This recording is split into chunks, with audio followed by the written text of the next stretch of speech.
name is Siglinde Harfnerstochter, and I'm going to talk to you about the history of the Order of the White Wolf Fian. The White Wolf Fian was formed in about 1997 during the reign of Elizabeth and Mencken. What was the Fian about, and whose idea was it? I don't really have all of the history, but I do know that Mr. Satane was a driving force behind it. And when I went to the very first meeting about it at an event under Elizabeth and Mencken's reign, I was fascinated by the idea. Basically, it was an opportunity for people to make a challenge about whatever arts and science thing they thought was interesting and complete it within no more than a year. For somebody who has A&S ADD, like me, having that fixed deadline was a really exciting thing. So what does the Fian mean? Well, a Fian is an Irish word meaning a band, and usually understood to be a rather illegal band of people who show no allegiance to anyone. They're very independent.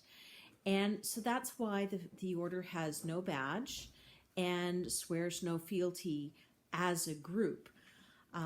It really is a bunch of independent artisans making up rules for themselves, but with a certain amount of support from the royal consort. I'm not even sure how many people have now completed their challenges. I was started to count them up, and it is now a lot. But what kinds of challenges have been done? All kinds. We've had everything from costuming to woodworking challenges, music. I believe there was even one that involved growing enough grain to feed a sheep for a year. There was, or if it was not that, it was certainly growing enough grain to make a loaf of bread. And that one was completed. That was Master Martin who did that one.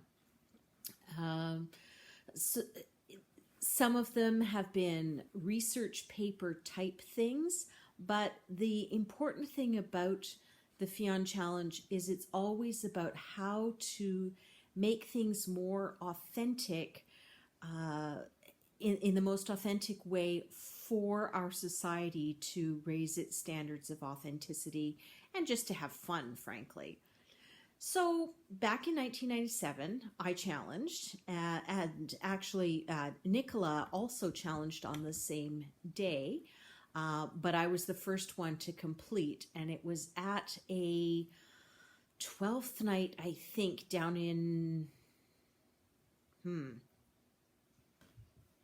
maybe it was a Tournoi de Coeur de Glace. It was someplace cold, and it was in that area. So maybe it was a tournoi.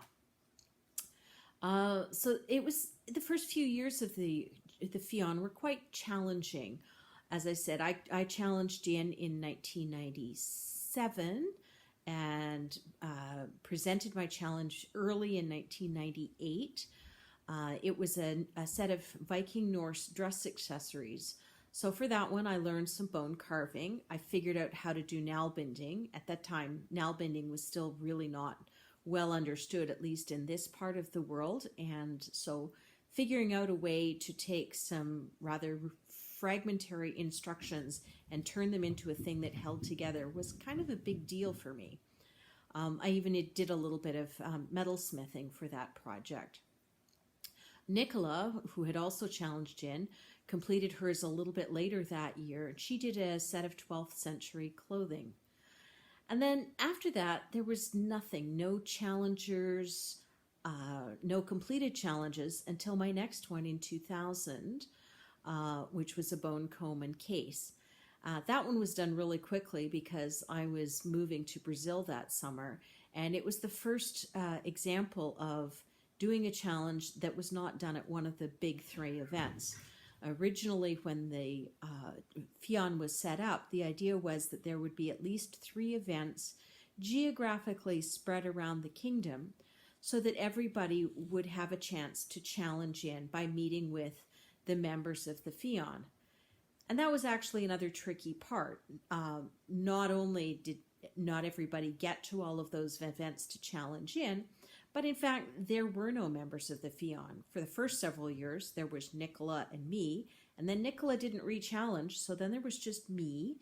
And then there were a few more people, but we never got up to the 3 that was the critical mass for a full Fian discussion and meeting. So the members of the Laurel did step in and help out, or some of them did, but it was a little bit spotty still. Then there were, after that, so about the same time that I had challenged in 2000, Helen of Greyfells challenged in with her Greenland dress.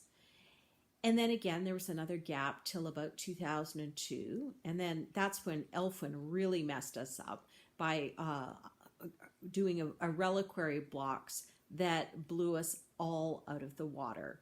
It was her first What Would Theophilus Do project.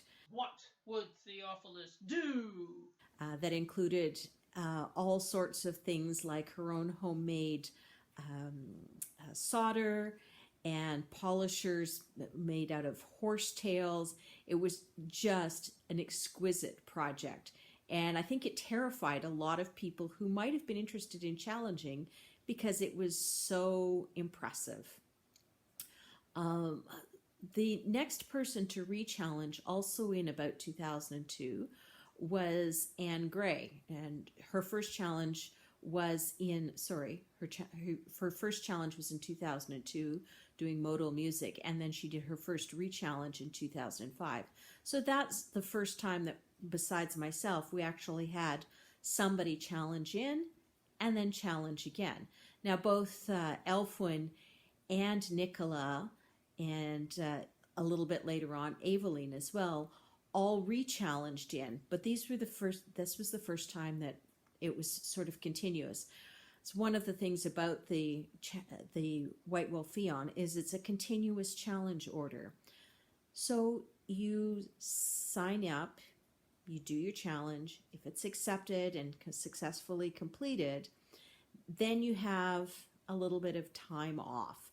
At the beginning, it wasn't very much time. You got a year, and then you had to re-challenge, or almost immediately re-challenge.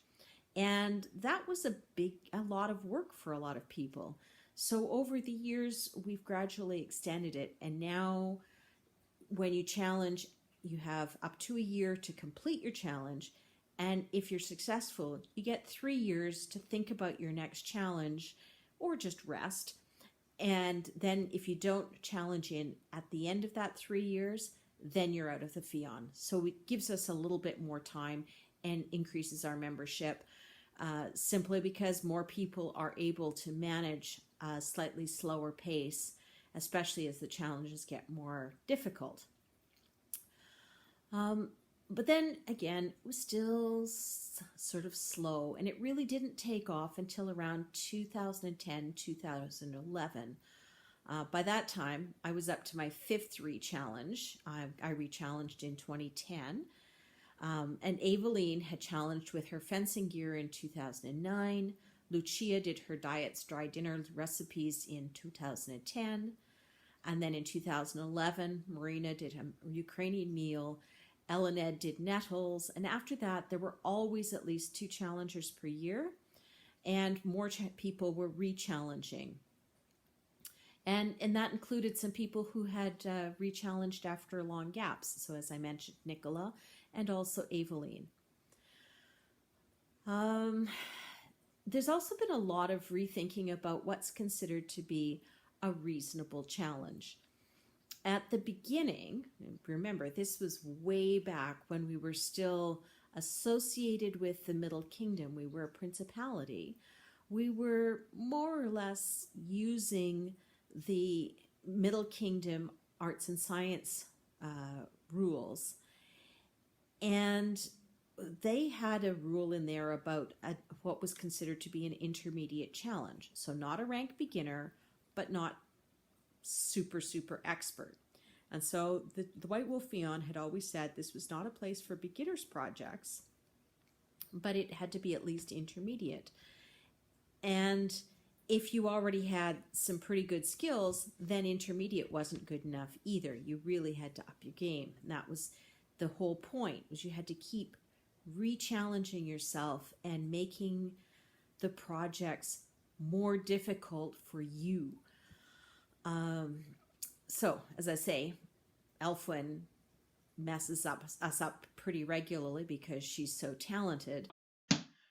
I spent a lot of time pushing back on how hard things had to be to make sure that there was room for newer challengers, for people who were not sure that they wanted to take on such a big project, or even for people who just wanted to try something different.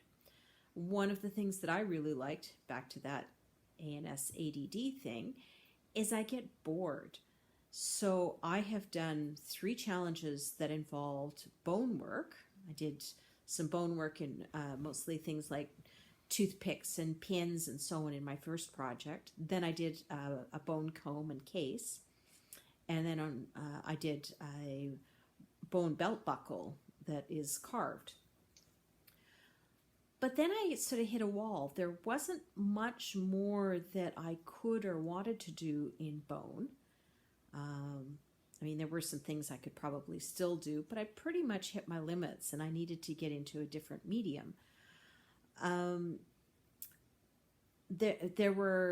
looked at things like doing lace work, which I had done a lot of up until that point, but to keep it in this being purely medieval, or sorry, more accurately, Renaissance lace, and within the SCA period, that was kind of basic lace and I was done. There wasn't much more that I could learn about the particular bobbin lace techniques that I was interested in. I still may go back and do a challenge at some point in needle lace or something, because that is new to me. So that whole intermediate thing was a real challenge because you didn't want to scare away everybody. Another change is how long it takes. The original wording was a bit vague on this, and then it got interpreted as being that a project needed to last, it needed to take you a year to do it. And it wasn't clear how you defined that year. If you worked from home, or better yet, had somebody supporting you so that you could do arts and science all day, maybe you didn't need a full year for something incredibly complex. But if you had a full-time job and little kids and were very, very active in the community, what was the reasonable standard for somebody to get a year's worth of stuff done?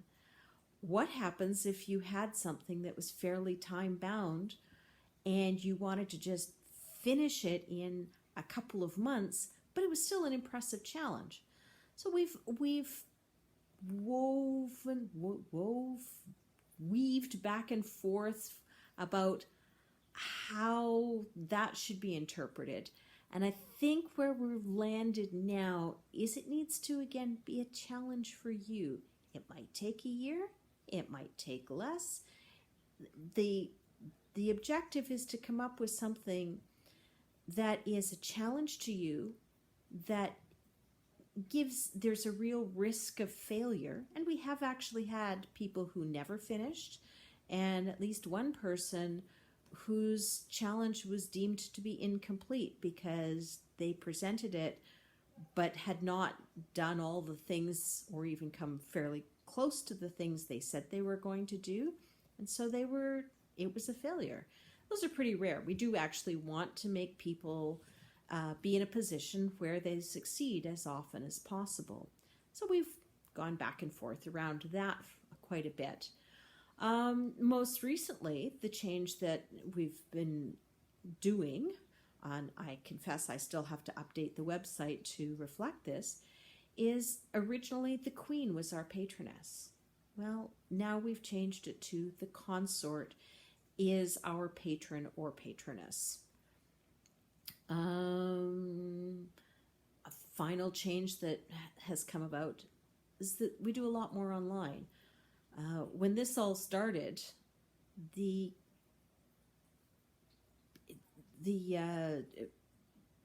internet was not as readily available.